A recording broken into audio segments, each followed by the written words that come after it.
Ever found yourself puzzled by the terms aim, hypothesis, model, and theory in psychological research? Well, you're not alone. These terms are not just fancy jargon, but fundamental concepts that provide the backbone for any psychological investigation. Understanding them is crucial to comprehending the bigger picture of any research undertaking. They guide the researcher's path, helping to formulate questions, predict outcomes, and build comprehensive frameworks. So buckle up. Stay tuned as we delve into the fascinating world of psychological research. So, what exactly is an aim in psychological research? Well, when we talk about an aim, we're referring to the intended outcome of a research study, or what it hopes to achieve. It's the destination that the researchers have in mind, the goal they're striving towards. Imagine you're embarking on a journey. The aim is your destination, the place you want to reach. In the context of psychological research, it's not a physical place, but an understanding or insight that you're seeking. Here's an example. A study might aim to understand the effects of social media usage on adolescent mental health. This aim is essentially the question at the heart of the research. It's the reason for all the surveys, interviews, and data analysis.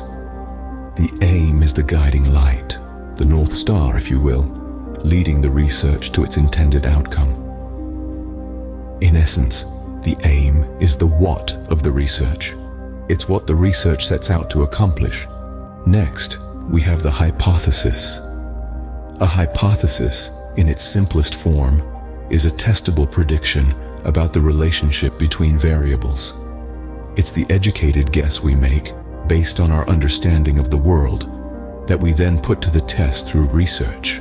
Let's say, for example, we're interested in the impact of social media on mental health. We might hypothesize that increased social media usage leads to higher levels of anxiety in adolescents. In this case, our variables are social media usage and anxiety levels. We're predicting that as one increases, so does the other. But remember, a hypothesis isn't a fact.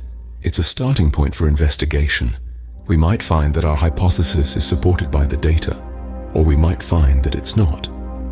Either way, it's through this process of hypothesizing and testing that we learn and grow our understanding of human behavior. Thus, a hypothesis is the expected outcome of the research. Moving on, let's talk about the model. In the realm of psychological research, a model is a conceptual framework that aids in our understanding of complex phenomena. It serves as an intermediary between raw data and our interpretation of that data. Think of a model as a map. It doesn't depict every single detail, but it gives us a useful representation of the landscape.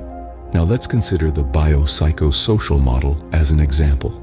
This model is a broad view that attributes disease outcomes to the intricate and variable interaction of three key factors: biological, psychological, and social.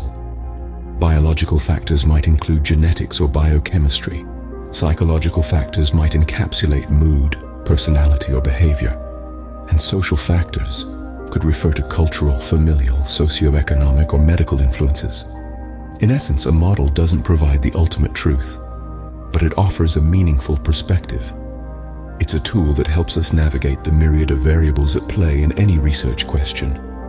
A model serves as a lens through which we view the complexity of the research topic. Finally, we come to the concept of theory. A theory is a well-substantiated explanation of some aspect of the natural world that is acquired through the scientific method. It's not just an idea or a hunch, but something that has been repeatedly tested and confirmed through observation and experimentation. Take, for instance, Maslow's hierarchy of needs.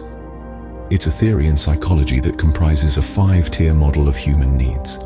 These needs range from the most basic physiological needs, like food and water, to the more complex needs for self-actualization and fulfillment. Maslow's theory was developed through years of research and has been widely accepted in the field of psychology.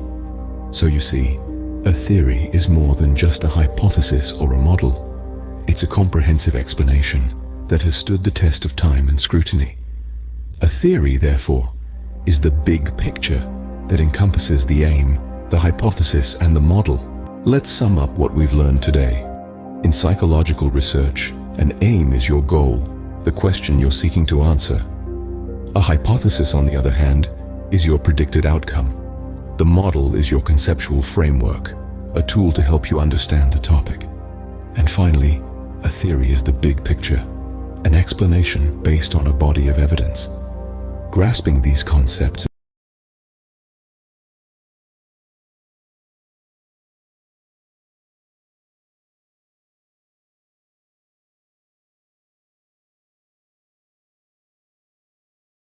you